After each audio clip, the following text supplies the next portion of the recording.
All right. So this is a video that talks about, and I did a video prior, and I deleted the entire video, and it was a long video. This video talks about a video I put up before that said what would be the best place to live in Tacoma, and I said downtown, and I still feel that way, but I wanted to explain why that is the case.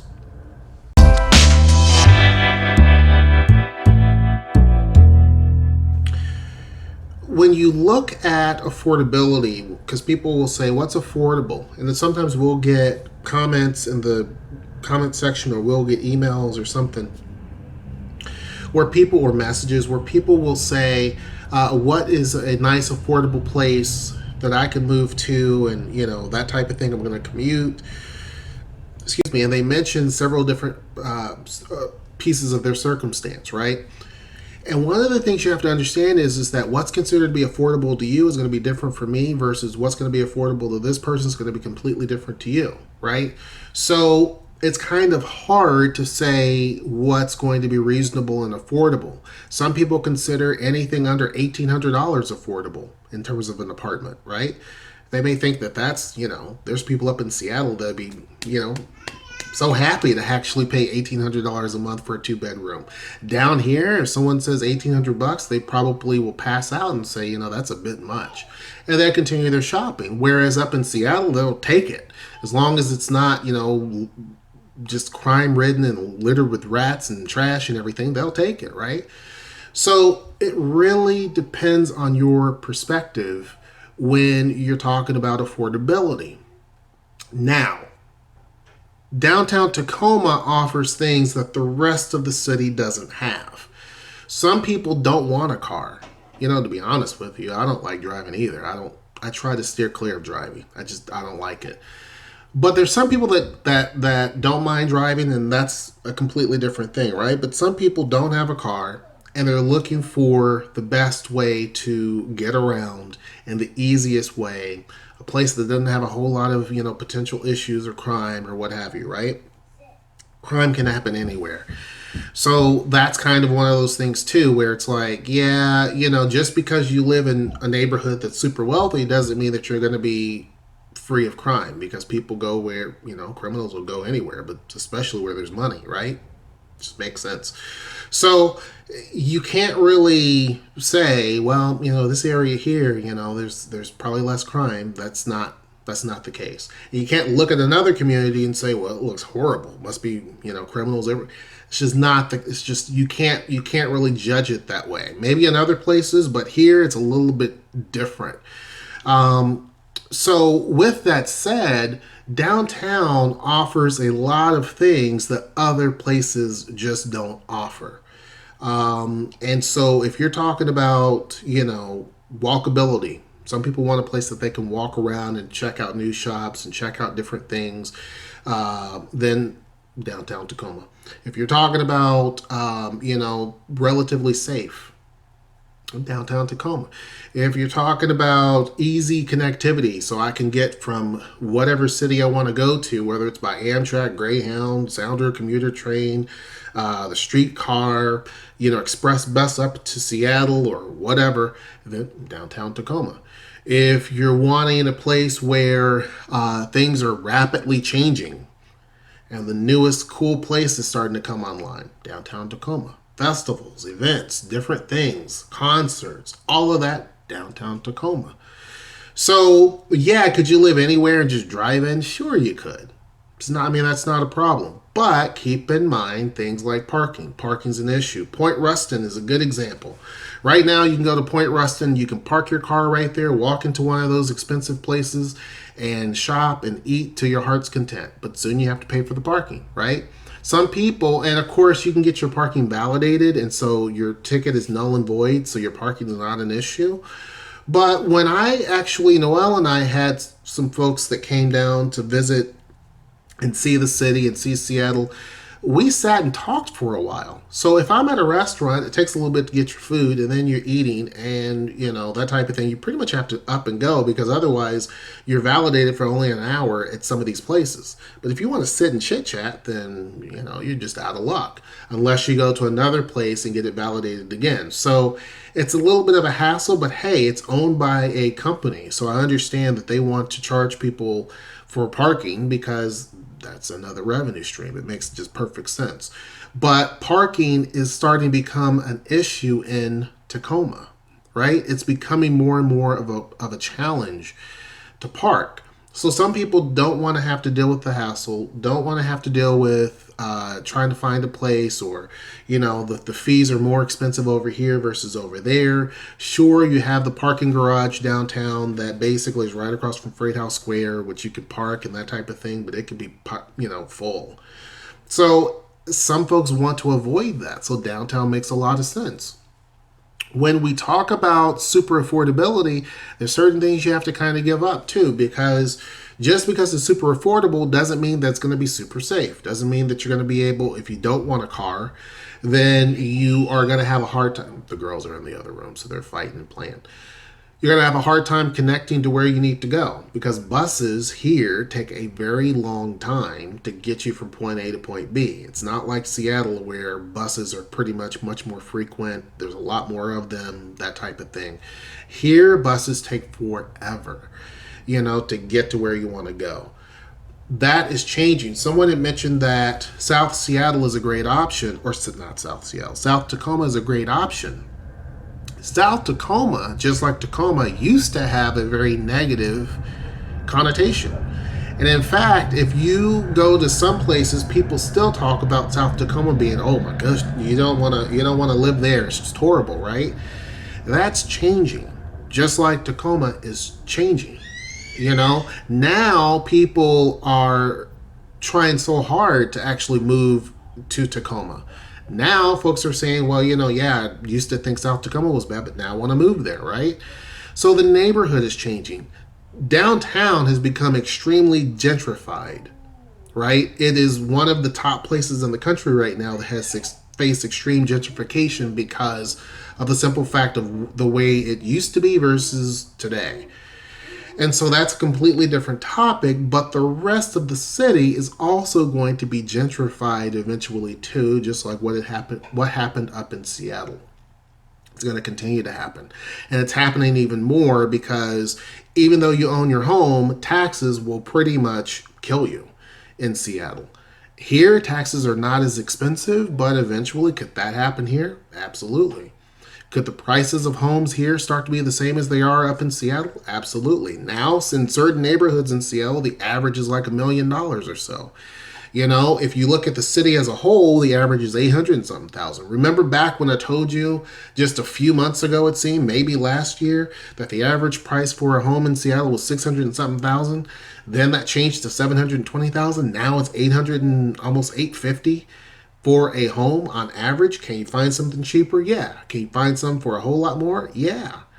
But look at how fast it took for Seattle to go from 606, I think it was 666,000. So I usually say 667. Look how fast it took or how short it took for it to go from 667 up to $800,000 for the average price for a home. So now in Tacoma, it used to be just even last year, homes that were 150,000, you could find a home for 150, 160,000, and it wasn't like a bomb went off in it, right? You could find homes like that. Now you can't do that. It's rare unless it's like a mobile home or something like that, or it just needs a tremendous amount of work. So, now it's a completely different animal, right? The average price for a home now in Tacoma is now in the threes. So it's like 330 something thousand. So still, it's a bargain whenever you're looking at places like Seattle. But when you're looking at other people who come from, the Midwest or down south where the average price of homes are not like that, and then they come here, it's a huge culture shock, right? But they're looking at, hey, I can afford the average here versus the average up in Seattle. And people up in Seattle are panicking, but people in Vancouver, Canada, and people down in San Francisco think that it's a bargain up in Seattle. So affordability is going to mean something completely different to different people. And even though right now it's affordable in places like South Tacoma, or more affordable for some, that's changing because of the new BRT line that's going to be running every 10 minutes up and down Pac Avenue, Pacific Avenue. So that's going to go from downtown all the way to Spanaway. So you have, and so South Tacoma on this side of the interstate. So you have South Tacoma on the other side of the interstate, which is south of Tacoma Mall. And then you have South Tacoma on this side of the interstate, which is basically south of downtown. Pac Avenue runs from, past Spanaway, but from Spanaway all the way into downtown. So that's going to be a BRT line, the accordion style buses that are going to run every 10 minutes. And also along Pac Avenue are huge vacant lots, several acres. Not several. I'm not talking like 40 acres, but we're talking like maybe 2 or 3 acres here and there. And so those are big enough for mid-rise buildings, which is what happened in Seattle, where you start seeing all these mid-rises. Or a developer will come in and buy out these little small strip malls that are one story, destroy them, and build a mid-rise building, which happened in Bellevue and happened in Seattle. So yeah, South Tacoma is a little bit more affordable now, but in 4 years, there's going to be a BRT line running up and down Pac Avenue. And that's going to change everything because now you have a high capacity building, or no, I'm sorry, a high capacity transit system. And then you're going to have all of the population centers focused on that street because now you're able to actually build and the street can handle the capacity, whereas now, today, it can't. So that's going to make the property values go up along that route, which includes South Tacoma. But it also means that when the property values go up, the taxes also go up as well. So, yeah, it's affordable today, but in the next 5 years, that's not going to be the case. The population of Tacoma, let's look at the counties. King, Snohomish, and Pierce counties. So we're talking basically Bellevue, Seattle, Everett, Tacoma, all of those places. So the Puget Sound area, it grows by 67 or so thousand people a year. That's not counting Kitsap County and some of these others around here. That's just talking about these 3 major ones. 67,000 people in 1 year. So imagine what that does to any sort of population. If your city grows by that much in 1 year, it's a tremendous strain on the infrastructure. That also means in an area that doesn't have a whole lot of land to begin with, to build on, that everything goes up drastically. So someone had said, it used to be in one of the comments that you can find something that was like, $1,300 last year. Now it's like $1,400. And literally rents go up, in terms of rents, go up at least $100 a year here, right? In different areas, it goes up a little bit higher. That's not to say that you won't find an apartment here where the rent maybe goes up $20, because that was the case in Seattle. Our rent would increase by $20 every year, maybe $50. But on average, it's a $100 jump or so every single year. So when you are looking for an apartment, they typically want someone that can afford 3 times as much. Their rent, basically their pay is 3 times as much a month, right? So if you can't pay for that rent 3 times in a month, you're not able to get the apartment. And sometimes that difference, you could afford it last year, but this year you can't, is the problem that Seattle faces and now Tacoma is facing. So I would, when people say, we're going to move there in a few years, I would say definitely make sure that you save up. And I've said this in other videos and that type of thing. Make sure you save up a lot of money, because then you're able to actually rent a place. If you're right there just making right what you need to, you're able to rent a place like in downtown Tacoma. You're able to actually afford to live there. And then after that year, after you've done research and found where would be the best place for you to move to, considering all factors, then you can possibly look into buying a home in that area or what have you. But don't expect the rent prices to stabilize or go down, because it's just not going to happen. If you're seeing prices today, they're $1,400 and that type of thing. You can't find apartments anymore. They're a few $100s. It just, unless it's a room, you can't find something under $1,000 anymore. I remember back 2 years ago, you could, because we were looking at Tacoma, looking to buy a house, and we would see rentals, and you can find, apartments and things like that for, under $1,000. Then once we bought a home, you could see stuff every now and again that's like $1,000 or so dollars. Now you're hard pressed, because if there are places that are under, $1,200, $1,300, it's because someone has stayed there for so long, they've locked in their rate and the apartment's not increasing their rates, or they're still on an old plan where they're under a certain amount of money. Hold on, let me get on Zara here. Okay, I have to yell at the kids. So, and didn't yell at them, I had to get on them. But anyhow, so that is the reason why. But generally, everything is starting to escalate, and so when I did a video that says nothing's going to change in the foreseeable future in terms of, like everything going up, it's going up. We're rising faster in terms of population and rents in Tacoma than even Seattle. So I hope this video kind of clears that up. I hope you're not scratching your head saying I'm completely confused about what he's talking about. I hope that makes sense in terms of what I was referring to. It's getting pretty bad in terms of affordability. And so, I know people that want to sell and, do different things and maybe buy another home. And I'm telling them that, it's hard.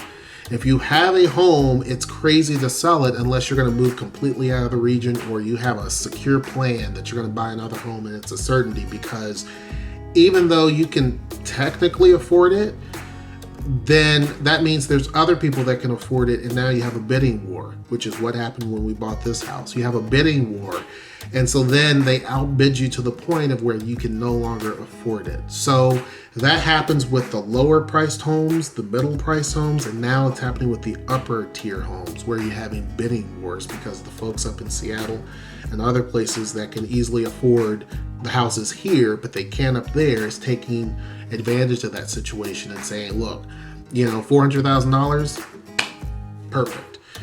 Because you can't really do a whole lot up in Seattle with that type of money for the value you're going to get here. You're going to get a lot of house for that type of money versus what you're going to get up in Seattle. So anyhow, I'm going to end this video because it's super long. Hope you guys enjoyed this video. Hope you're having a great weekend, or not weekend because today's Monday. I wish it was the weekend.